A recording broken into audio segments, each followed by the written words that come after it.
What's going on, guys? Nick Sanchez here, and we're back at it again with another quick review. But before getting into the video, shout out to Roger Beasley Mazda, located here in Austin, Texas, for giving me a chance to use the vehicle.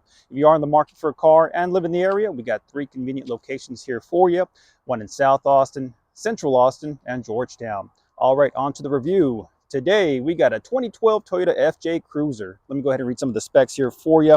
It's going to come with a 4.0-liter V6, which is going to give you about 17 city, 20 highway, pumping about 260 horsepower at 5,600 RPMs with a towing capacity of 5,000 pounds, curb weight of 4,295, and a 0 to 60 in about 7 seconds. Now we have this one in this beautiful radiant red with the black interior. So with that said, let's go ahead and get right into the review. All right, so let's go ahead and start from the rear. We got the spare tire right here, and then we do have a hidden windshield wiper back there. We do have FG Cruiser Trails team badging, and we do have a tow hitch. This one does have a backup camera. I'm trying to spot it. I think it may be there. It is. I knew it was around here somewhere. We do have a backup camera right there, so that's kind of interesting that it's mounted there versus higher up. And these lights and these features on this back window I was always a fan of when these first came out. Just the overall view, like how can I say this? Pretty much that you can tell that there's not going to be really too much of a blind spot. But when you actually drive, you're like, oh man, I can't really see anything. But you'll see that here later in the video. Okay, so let's go ahead and back on up. And this radiant red is beautiful. Now, during this era of Toyota, they brought this out, if I'm not mistaken, as a concept vehicle, and it gained so much popularity that they went ahead and released it. Now, this one does have TRD wheels, as well as some aftermarket, see, looks like BF Goodrich's from here. The tinting on this is well done. Let's go ahead and pan around to the front. Now, I always liked the way it looked. Maybe, I mean, it's a little quirky in comparison to like an FJ, or I'm sorry, a Jeep Wrangler, right? It's a little bit more, I guess, Japan-esque, as you would say. And but overall, I dig the style. We do have the plastic bumper guards, side guards, and you do have like a rear valance guard right there. If you're on the trails or something, then you don't have to worry about it messing up the paint. Do have roof rack rails. These look pretty heavy duty. And let's go ahead and back on up and head back to the trunk area. This one does have, let's see, only one single exhaust tip as well. To access the trunk area, well, actually, before I do that, let's go ahead and show you the key. So here's the key fob, pretty basic, lock, unlock, panic button. So you can access it with the key right here, or there is a latch underneath this little plastic area. Then when you pull it, you'll gain access to the entire area right there. So it's pretty nifty how they did that. Pretty good amount of space. We do have an additional little electric port, and looks like we do have some hidden little compartments right here. Not too bad. Same thing on this side. Looks like the seats do fold down 60-40 split, and then they have this more heavy duty material on the back. So if you need to load additional cargo, then you're not going to worry about messing up that back portion, as well as that hard plastic right here as well. Now, coming around to the side, these do have this small, tiny suicide door. So what you would do is you would open the regular door, and then there's a latch right on the inside, right here. So you would tug on this, and that would open this small suicide door, which you do see a little cup holder right here, and maybe an additional water bottle holder right there. And here are the seats. So this one is very pristine for a 2012. It has about 72,000 miles. So I'm guessing whoever owned this probably did not use it too much. And the paint is in excellent shape. So I'm guessing it was probably garage kept as well. I'm kind of actually surprised when we got it in on trade. And this one looks like it has some DVD players back here. I didn't even realize that until now. I'm not going to mess with those too much, but it looks like we have some DVD players.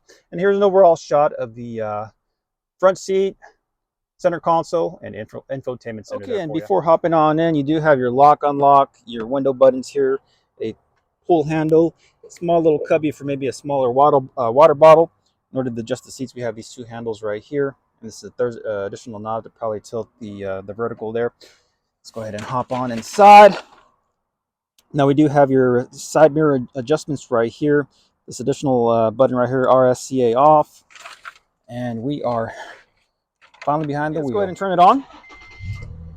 It looks like you do have Bluetooth right there with the voice. And let's go ahead and check it out. Left hand side, RPM gauge. Center is going to be your odometer. And as you can see, a pristine 72,482. So this thing is cherry. On the right hand side, you do have the battery gauge, the temperature gauge, and the gas. And of course, these shifters right there. They all work. What's pretty interesting about this one, you do have this small little cubby right here for whatever knickknacks. And then in that center, we do have a compass, the temperature gauge, as well as an additional elevation gauge, I'm guessing. So when you're on the trails, you can kind of see where you're at. Okay, and panning to the center, we do have your AC vents right here, an additional clock, and this has a wonderful CD player. Looks like hazards. Let me zoom out here. Text, but I'm not sure what that is, but it looks like just a traditional stock radio of the era. Your defrost, and then here's your controllers for your AC. Nothing too crazy. Down below, it looks like you got your traction, RR differential lock, 8-track, 400-watt plug right here, AC 115 volts, and then your USB aux cable with an additional charging port right there. As we make our way to the center console, we do have a cup holder here, and then you do have your four-wheel drive options there. Here's the shifter with a traditional handbrake, small little cubby for something, an additional cup holder, and then here's this open area to store some additional goodies right there. Passenger seat, nothing too crazy. I do like the nice red paint right there on the side.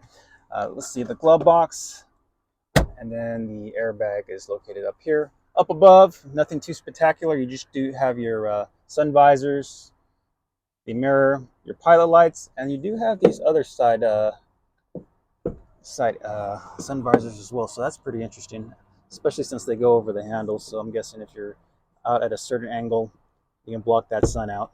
One additional thing I wanted to include, I'm not sure if I pointed it out. I know in the trunk you did have this hard plastic, but it looks like as well as the driver, passenger, and the rear passengers, you do have that hard plastic as well. So that's going to make it a breeze to clean, to wash, to rinse out with any water, just in case you get that all muddy and nasty. Okay, so now we are going to do the back seat test. Let me go ahead and open up the rear door and hop on in. Okay, so this isn't too terrible. The actually, may have spoke too soon. The passenger seat seems to be all the way back.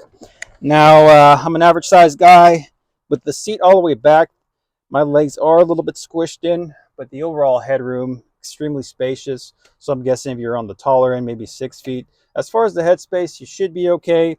For the leg space, maybe the front passenger may need to adjust the seat up. But the good thing is it looks like there's plenty of space in the front, so there should be some kind of compromise there.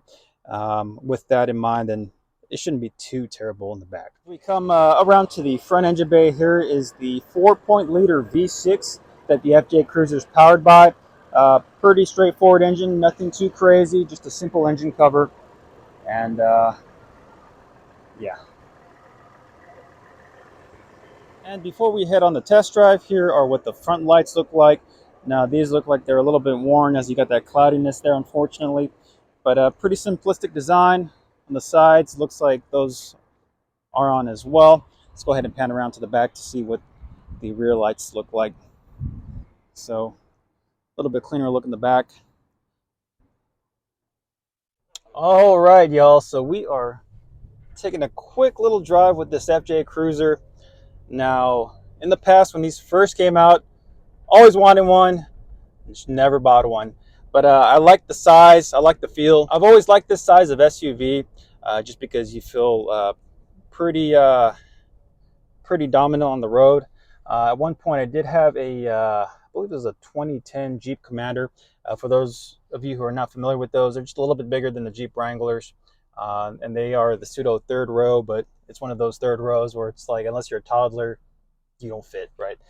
So we got a little bit of traffic here on the main road in Austin today. It is Christmas weekend prior to the New Year, so everybody's pretty much hustling and bustling to get home. Me, I'm sticking around town for the holidays, so we are trying to get up on the road, take this for a quick little drive. I'm not trying to put too many miles on it. I'm surprised this is at 72,000 miles, so that's crazy. Let's go ahead and step on it. We are, boom, picked up pretty quick for the size of the vehicle. I'm kind of impressed. Now let's go ahead and take a quick turn, and then we can talk about some of the features here. Okay, so let's get off the main road right here. Oh, we got some deliveries in front of us today. Can imagine it's kind of chaotic right now around here. Oh, what are you doing, bro? Okay, so the exterior. Now this vehicle may be loved by some, maybe others don't enjoy the look. Myself, I like the way it looks. It looks very much from Japan in comparison to like a Jeep Wrangler, which is, you know, a little bit more military dominant look with the box body. But this one, you do have a little bit of a bubble in the back. So I do like it. I do like the size of it because of that shape that it gives. The red though, it wouldn't be my first choice. I'm much of a fan of the red with the white, or I'm sorry, the blue with the white top, and that'd probably be my first choice. But the red is still stunning. I do like this radiant red. The interior. Now for this one, we did get a cherry example of what a 2012 FJ Cruiser would look like in this time. Pretty clean lines, clean stitching. Now they're not going to be a luxury seat, so maybe after a while you may have to adjust yourself, but you got to realize the type of vehicle that this is meant for. It's meant to be off-road, it's meant to be on the trails, and kind of, you know, going around hills or maybe in the sand, a beach trip. So not too bad. For the technology of the vehicle, obviously it is a vehicle of its time. You know, you got the CD player with the I'm not sure, the MP3 player. Oh, I forgot about those. The MP3 player. So your iPod, you can hook it up, jam out. You know, let's go ahead and take a turn here. And for this one, I am surprised that it does have a backup camera. I know an issue a lot of these faced, and I saw it firsthand, was when they came out, the backup camera wasn't present. So a lot of these vehicles in that rear trunk area, you would see them dinged in because the vehicle's like a tank. Like you can't see too much out of it. And yeah, if you're not paying attention, you'll just ding it up. So it was just kind of funny when I would see these. I would kind of play a guessing game whether or not it was going to be dinged up in the back or not. The way to handle, though, I was quite impressed with the drive. I would like to see how this feels on an extended drive. But for sure, if you're used to a smaller vehicle, this may be a little bit different because of depth perception. But if you drive pickups or big SUVs, you should fit right on in.